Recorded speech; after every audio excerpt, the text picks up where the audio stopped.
आगे बढ़ते हैं। प्रवासी मजदूरों की घर वापसी के मसले को लेकर बिहार और दिल्ली सरकार आमने सामने आ गए हैं। दरअसल दोनों राज्य मजदूरों के रेल किराए को लेकर आपस में भड़ गए हैं। बिहार सरकार का आरोप है कि दिल्ली सरकार एक और मजदूरों के किराए का भुगतान करने का दावा कर रही है, तो दूसरी तरफ पत्र भेजकर बिहार से किराए का पैसा भी मांग रही है। कैसे, देखिए इस रिपोर्ट के जरिए।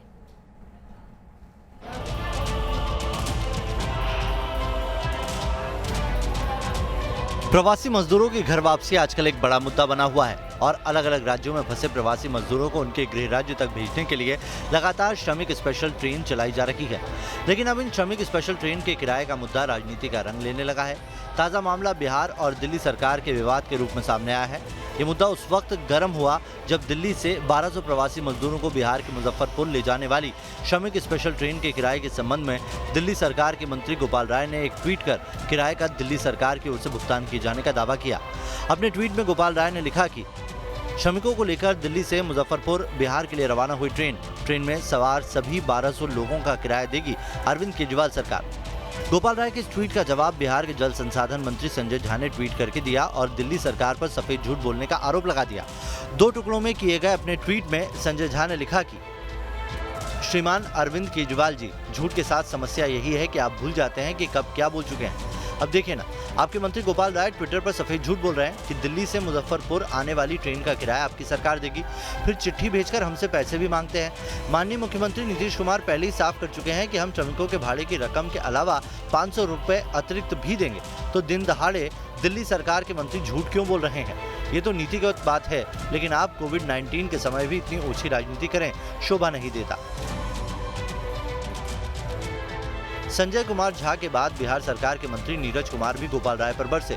उन्होंने दिल्ली सरकार के नोडल अफसर की ओर से किराए की मांग के संबंध में भेजा गया पत्र दिखाते हुए गोपाल राय पर झूठा दावा करने का आरोप लगा दिया। दिल्ली सरकार के माननीय मंत्री सफेद झूठ बोलते हैं। उनके नोडल अफसर हैं पीके गुप्ता, उनका ये पत्र है। राजनीतिक रूप से लज्जा नहीं महसूस होता है? ट्वीट तो कर रहे हैं, इसमें आप कह रहे हैं कि हमको इसका भुगतान करिए।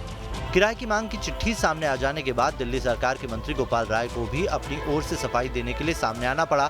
उन्होंने रक्षात्मक रुख दिखाते हुए कहा कि इस मौके पर राजनीति नहीं करनी चाहिए। मेरा कहना है कि इसमें राजनीति की गुंजाइश नहीं है किसी के लिए। सिंपल सी बात है, जो माइग्रेंट लेबर हैं वो जगह जगह फंसे हुए हैं, वो अपने गृह जनपद जाना चाहते हैं और उसके लिए सरकारों को इंतजाम करना है। अगर बिहार सरकार ने अगर वहाँ से कोई, एक सिंपल सी बात है कि अगर उन्होंने पेमेंट करने के लिए अगर कोई चिट्ठी भेजी है तो वो सार्वजनिक कर दें। इस मामले में तीखा मोड़ तब आ गया जब बिहार विधानसभा में विपक्ष के नेता तेजस्वी यादव ने गोपाल राय के ट्वीट के जवाब में ट्वीट कर न केवल दिल्ली सरकार का धन्यवाद किया बल्कि अपनी पार्टी की ओर से किराए का भुगतान करने की पेशकश की। अपने ट्वीट में तेजस्वी यादव ने लिखा कि दिल्ली सरकार का तहे दिल से शुक्रिया। हमने मजदूर भाइयों को बिहार ले जाने हेतु 50 ट्रेन उपलब्ध करने का वादा किया था। चूंकि बिहार सरकार असमर्थ है, इसलिए जिम्मेदार विपक्ष के नाते हम दिल्ली सरकार को बिहार जाने वाली इतनी ट्रेनों की किराया राशि मुहैया कराने की इच्छुक है। बिहार सरकार के मंत्री नीरज कुमार ने तेजस्वी यादव के इस ट्वीट को राजनीति के तहत बिहारी मजदूरों को अपमानित करने की साजिश करार दिया।